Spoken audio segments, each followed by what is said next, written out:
Assalamualaikum warahmatullahi wabarakatuh. Waalaikumsalam warahmatullahi wabarakatuh. Mari kita baca surat Al-Fatihah.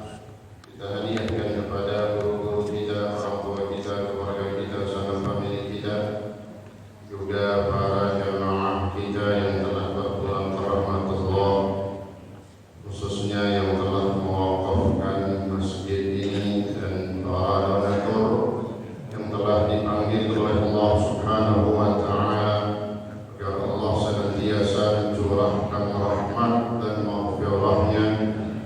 Kubur mereka semua Allah jadikan raudhah min riyadil jannah, dan keluarga kita, jamaah kita yang saat ini dalam keadaan kurang sehat, agar Allah angkat penyakitnya dan diberikan kesembuhan yang sempurna.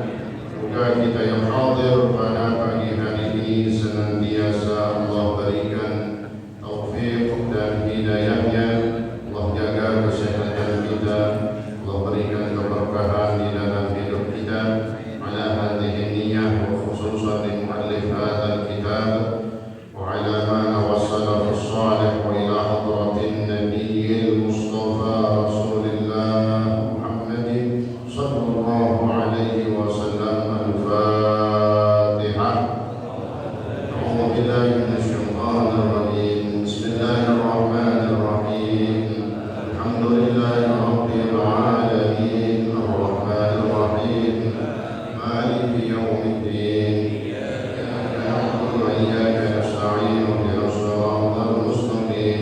Siratal ladzina an'amta 'alaihim ghairil maghdubi 'alaihim waladdallin. Amin. Bismillahirrahmanirrahim. Alhamdulillahi rabbil alamin. Wa bihi nasta'inu 'ala umuri dunya waddin. Wassalatu wassalamu 'ala asyrafil anbiya wal mursalin sayyidina Muhammadin wa 'ala alihi wa sahbihi ajma'in. Amma ba'du, subhanaka la 'ilma lana illa ma 'allamtana innaka antal 'alimul hakim. Rabbi shrah li sadri wa yassir li amri wahlul 'uqdatam min lisani yafqahu qawli wa qur rabbi zidni 'ilma. Amin. Yang saya hormati segenap pengurus Masjid Jami'ah Hikmah, Ketua Masjid Jami'ah Hikmah, Bapak Ustaz Qamaruddin, Ustaz Agus dan yang lainnya, juga yang saya hormati para asatidzah, antaranya Ustaz Ibu Mahyudi, Ustaz Amir Mahmud, Ustaz Ramadhani, Ustaz Zayadi, Ustaz Haji Muhammad Hashim, Ustaz Adam Iskandar, Ustaz Adam Suhada, Ustaz Mursyidin, Ustaz Muhammad Nur Syafiri, dan para asatidzah yang lain yang mohon maaf tidak saya sebutkan namanya satu persatu. Juga yang saya hormati para orang tua kita, para sesepuh serta para tokoh masyarakat, antaranya Bapak Haji Nasib, Bapak Haji Sutarman, Bapak Haji Madani bin Haji Madani, dan juga Bapak Haji Yusuf Asmawi, Bapak Haji Nian, dan yang lainnya. Juga yang saya hormati para pejabat hadirin, bapak-bapak sekalian, juga hadirat, ibu-ibu seluruhnya yang insya Allah kita senantiasa diberikan keberkahan di dalam hidup kita.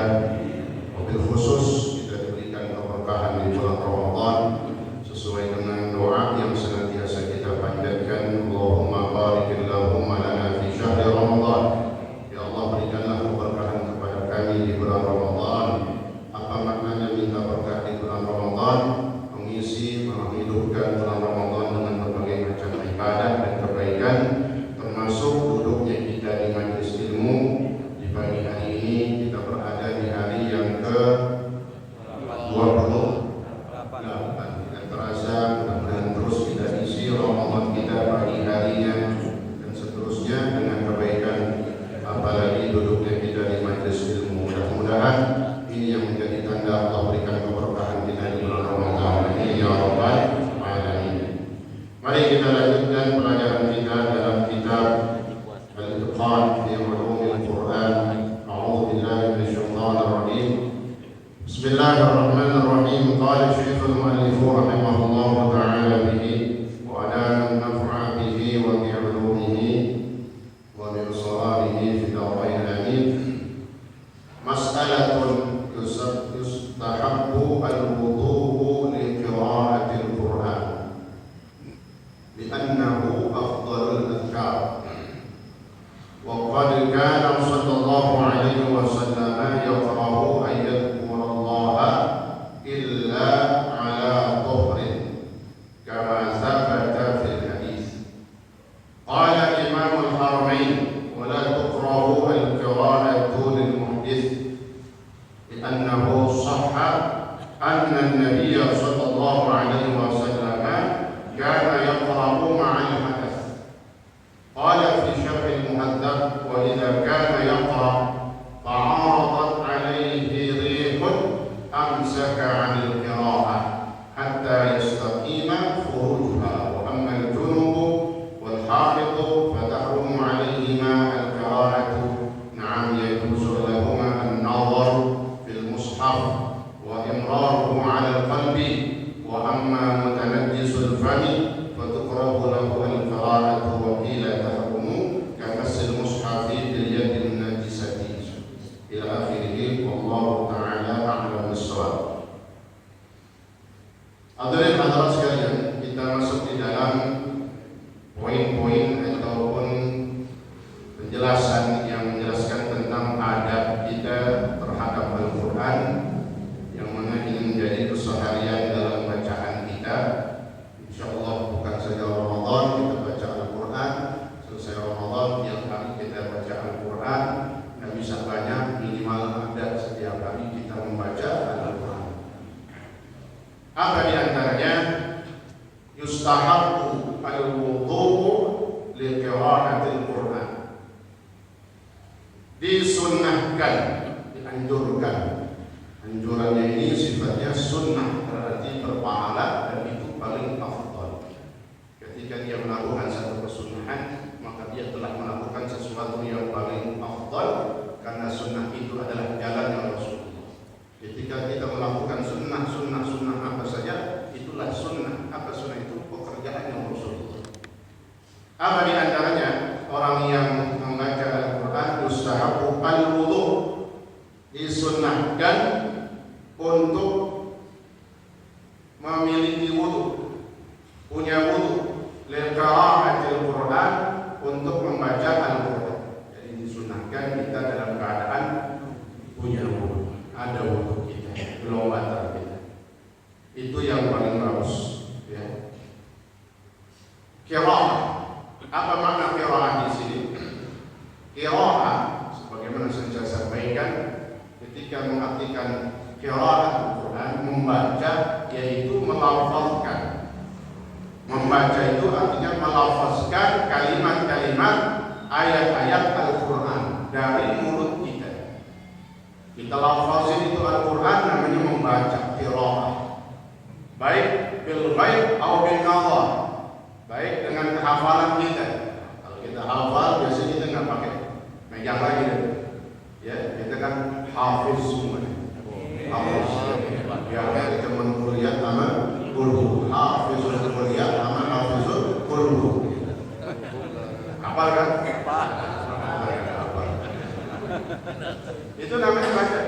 Kita hafiznya lagi, kan kita hafal. Hafalnya apa tadi? Kuliah. Kuliah kita baca. Kuliah Al-Quran. Surah daripada Al-Quran. Kita baca tuh. Lagi duduk, lagi diam. Itu namanya membaca Al-Quran, ya. Membaca jadi melafazkan, baik dengan hafalan, tidak melihat, atau bil nazar, dengan melihat. Lihat Al-Quran, dilafazkan, itu namanya membaca Al-Quran. Bagi orang yang akan membaca Al-Quran, berarti dalam penjelasan di sini, baik dia melihat bacanya ataupun dengan hafalan, paling bagus dalam keadaan punya wudu. Meskipun cuma baca wudu doang, gitu. Ya, kita mau baca Al-Quran kalau bisa kita punya wudu, artinya dalam keadaan suci. Ini berbicara yang pertama paling afdal. Kenapa katanya? Li'annahu afdalul adhkar. Karena Al-Quran ini adalah paling afdalnya, paling utamanya zikir. Kan zikir dengan apa? Lisan, zikir dengan mulut. Ada kalimat-kalimat thayyibah. Subhanallah, alhamdulillah, astaghfirullah, la ilaha illallah, wallahu akbar. Macam-macam banyak zikir. Dari banyaknya kalimat-kalimat zikir, yang paling tinggi, yang paling afdal adalah bacaan Al-Quran. Karena Al-Quran itu juga disebut, dia punya nama lain, Al-Dzikra. Inna nahnu nazzalna dzikra wa inna lahu lahafidhun. Sesungguhnya kami telah menurunkan Al-Quran dan kami juga, kata Allah, yang akan menjaganya sampai hari kiamat. Itu maknanya Al-Dzikra. Jadi Al-Quran itu afdal zikir, zikir yang paling afdal, hatta min la ilaha illallah. Meskipun itu dari kalimat la ilaha illallah. Kalau ada maksud Nabi afdalul zikri la ilaha illallah, kan gitu. Afdalul zikri fa'lam annahu la ilaha illallah. Bukankah itu kalimat la ilaha illallah itu afdalul zikri setelah Al-Quran? Adapun yang paling tinggi, zikir-zikir yang paling tinggi, paling afdal adalah qiraatul Quran, membaca Al-Quran. Kalau kita zikir-zikir biasa aja disunnahkan untuk punya wudu suci, kita baca salawat, zikir juga, istighfar, zikir, kita punya wudu, apalagi kita lagi membaca Al-Quran. Jelas ya, insyaallah. Wa qad kana sallallahu alaihi wasallam yaqra ayatullaha illa ala tuhrin. Kenapa? Karena Nabi lebih banyak ketika berzikirnya itu dalam keadaan suci. Nabi bahkan tidak suka kalau mau berzikir menyebut kalimat-kalimat itu zikir kepada Allah, pujian kepada Allah, atau apalagi membaca Al-Quran kecuali dalam keadaan suci. Nah, itulah maka perintahnya kita mengikuti Nabi kita Muhammad SAW. Qala Imamul Haramain, berkata para ulama. Sekarang ucapan para ulama bagaimana? Wala tukrahu al-qira'atu lil muhdits. Tapi seandainya kadang-kadang ya, kita lagi baca Al-Quran nggak pakai wudu, ingat baca doanya biasanya tanpa memegang, yang maksudnya baca Al-Quran tanpa memegang, karena kalau memegang itu harus dengan punya wudu. Kata Imam Haramain, jadi ulama ada yang membolehkan, di sini sebagai wala tukrah, tidak dimakruhkan membaca Al-Quran lil muhdits, bagi orang yang berhadas. Maksud di sini hadas kecil ya. Orang yang berhadas kecil batal wudunya, dalam artian bukan hadas besar. Masih boleh, kata Imam Haramain, kata ulama ini, masih boleh membaca Al-Quran tanpa wudu. Ya, tadi itu yang mungkin seharian kita tadi baca apa tadi? Malam kita kuliah maupun surah-surah pendek kita baca kan, ya. Lagi ngajarin anak kita, lagi kita nggak punya wudu, ya. Lagi nyimak sekolah anak kita, misalnya ini surah Allah, oh apa udah sama, oh belakangnya apa, depannya lo lihat sendiri kan, kuliah maupun guru.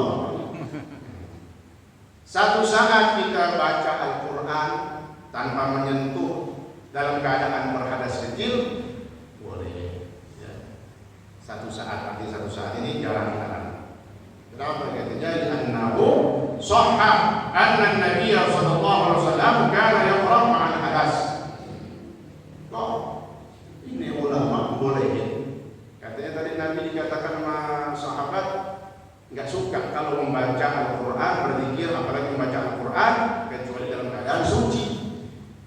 Itu kebanyakannya. Nah, ulama Imam Haramain membolehkan di sini, artinya tidak makruh bagi orang yang tidak punya wudu baca Al-Quran, yang melafazkan Al-Quran, li'annahu shahha. Beliau bawa dalilnya, ada alasannya. Jadi bukan bikinan sendiri. Ini ulama ya, yang luar biasa kealimannya Imam Haramain, tapi beliau ada membaca riwayat dalam hadis ini li'annahu shahha, karena sahih, benar. Riwayat hadis ada yang di situ menyebutkan anna Nabiyya sallallahu alaihi wasallam kana yaqra ma'al nas. Adapun Rasulullah sallallahu alaihi wasallam, sesungguhnya Nabi Muhammad sallallahu alaihi wasallam itu pernah membaca Al-Qur'an, melafazkan Al-Qur'an ma'al hadas, dalam keadaan hadas. Apa yang maksud hadas di sini? Hadas kecil. Ya, sebab hadas besar, junub, haid, nifas, itu haram. Jangankan menyentuhnya, membacanya aja tidak dibolehkan bagi orang yang berhadas besar. Siapa kita junub, lagi junub, baca Al-Quran, namanya kan Ustaz, dia baca tadi kan melafazkan tuh, dibaca buku, baca Yasin, lagi junub, mandi dingin katanya, lagi hujan semalam. Gimana? Kalau orang berhadas besar, beda. Yahrumu bil junubi qira'atul Quran. Dia nggak boleh baca Quran. Dia nggak boleh baca Quran. Haram. Ibu-ibu yang lagi haid ataupun habis melahirkan, keluar darah yang namanya nifas. Hafal Quran ya. Al-Quran dibaca aja. Haram bagi orang yang berhadas besar melafazkan atau membaca Al-Quran. Tapi dalam mazhab Imam Syafi'i ada ketentuan boleh. Boleh orang yang berhadas besar kalau dia mau membaca Al-Quran, melafazkan dari mulutnya, dia membaca Al-Quran padahal lagi hadas besar, junub, haid ataupun nifas, dengan syarat kata Imam Syafi'i biqasdil dzikri, dengan niat berzikir. Nah, ini yang menjadi kelonggaran buat kita. Ibu-ibu malam Jumat biasanya kan baca Yasinan, lagi main, lagi haid, gimana saatnya baca surah Yasin, niatin kan apa tuh tanpa megang jelas ya, baca saja surah Yasin itu, tapi ingat niatin di awal dengan niat apa? Biqasdil dzikri, niat berzikir. Dalam hati kita niat, ini saya baca surah Yasin, niat berzikir. Apa berzikir? Menyebut nama Allah. Karena kita diperintahkan berzikir. Makanya ayat yang memerintahkan berzikir, perintahnya ya ayyuhalladzina amanu dzkurullaha dzikran. Lihat, wahai orang-orang yang beriman, berzikirlah kalian semua kepada Allah dzikran katsira, dengan zikir yang sebanyak-banyaknya. Kita disuruh ingat Allah, zikir sebanyak-banyaknya. Yang paling afdal zikir apa tadi? Al-Quran. Jadi gimana? Maka tadi dibolehkan, karena kita untuk mengamalkan ayat ini supaya banyak ingat Allah, apalagi kosong jangan sampai mulut kita. Gimana? Baca Al-Quran bagi orang yang berhadas besar, ingat niat dalam hatinya sebelumnya, biqasdil dzikri, apa? Niat berzikir. Jelas ya? Ibu-ibu jelas ya? Kedengaran ya? Kedengaran ya? Jadi ada jalan keluar bagi kita. Imam Syafi'i mengatakan, dari kalangan ulama Imam Syafi'i dibolehkan ya membaca, melafazkan Al-Quran, tapi dengan syarat berzikir. Itu makanya kata Imam Haddad bin Habib Abdullah bin Ali Al-Haddad rahimahullah dalam kitab An-Nasaih Ad-Diniyah, kata beliau apa? Bab dzikri, bab berzikir lebih luas daripada bab-bab yang lain. Ibadah yang namanya zikir lebih luas, lebih bebas, mau ngapain aja, kapan aja bisa, daripada ibadah yang lain. Kalau sholat terbatas kan, bentuknya pun gayanya, gerakannya terbatas. Ya, sholat sambil main HP boleh? Orang apa itu? Nggak boleh, ada aturan semua. Ya. Tapi ketika berzikir, suci berzikir, keadaan punya wudhu berzikir, udah batal berzikir juga, ya. Kemudian lagi jalan duduk berzikir, hadas besar masih dibolehkan berzikir. Lihat, itu luasnya di sini. Puasa terbatas dari subuh sampai maghrib. Zikir kapan aja, di mana aja, kecuali tempat-tempat yang tidak pantas di situ dikeluarkan kalimat berjalanan atau kalimat zikir seperti kamar mandi, toilet dan sejenisnya. Itu mahalil khabithah, tempat-tempat yang jember, tempat-tempat yang kotor, makruh hukumnya. Ulama sepakat makruh, nggak sampai haram, tapi makruh. Yang makruh tetap jangan dikerjakan. Karena itu bagian dari kemuliaan hati kita terhadap zikir kalimat yang memuliakan Allah. Jangan sampai ya. Kadang orang itu salah terang. Itu ramai banget di toilet zikir. Jangan ngomong itu. Nggak boleh zikir di situ. Ya. Karena bukan tempatnya. Ya, artinya itu ngomong itu nggak boleh. Karena berarti secara langsung menetapkan ada pelecehan. Ya. Kalau bercanda yang lain gitu harus diatur. Di dalam apa itu ada dalam waktu pikiran nggak boleh. Berarti itu secara langsung melecehkan. Ya. Yang lain ada kalimat. Di luar kalimat tempat itu boleh gitu berzikir. Kapan aja, di mana aja. Hadas kecil, hadas besar, berzikir. Sampai membaca Al-Quran tadi yang sebenarnya haram bagi orang yang junub, ketika diniatkan saya niat untuk berzikir, boleh langsung halal. Jelas ya. Selanjutnya, kata Imam Nawawi dalam kitab Syarah Muhadzab. Ini keterangan juga baru tumben dengar nih. Idza kana yaqra, kalau kita lagi baca Al-Quran, faradat lahu rih, keluar angin, alias kentut. Lagi baca Quran, mana lagi melafazkan, mau hafal ataupun dengan baca ini, lagi melihat, pokoknya melafazkan Al-Quran. Keluar angin, kentut. Orang kalau kentut diberasa ya.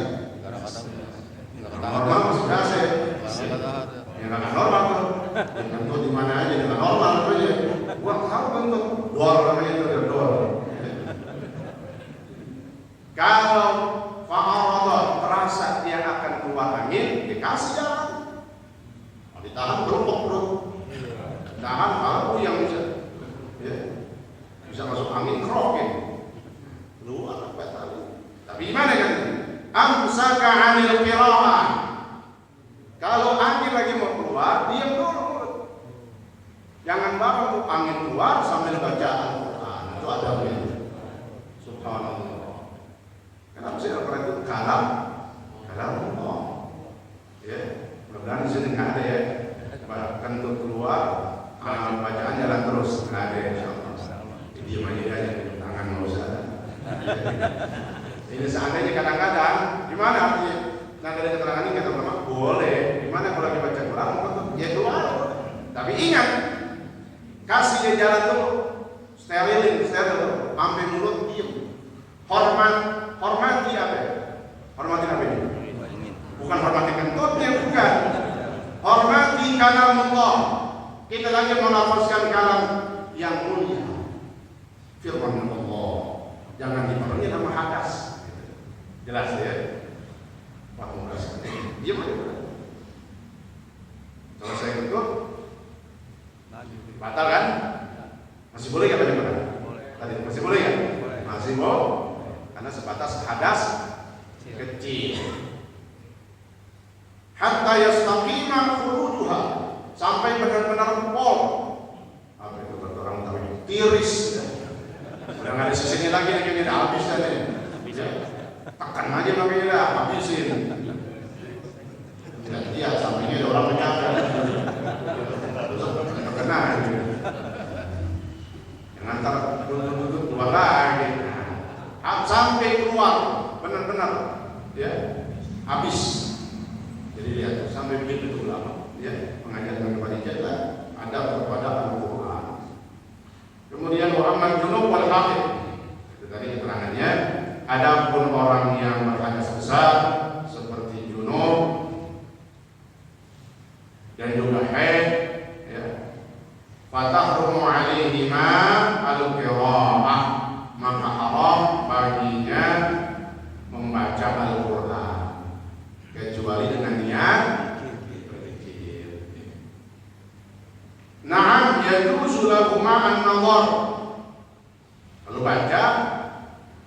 Bagi orang junub, hadas besar, ya, membaca nggak boleh tadi.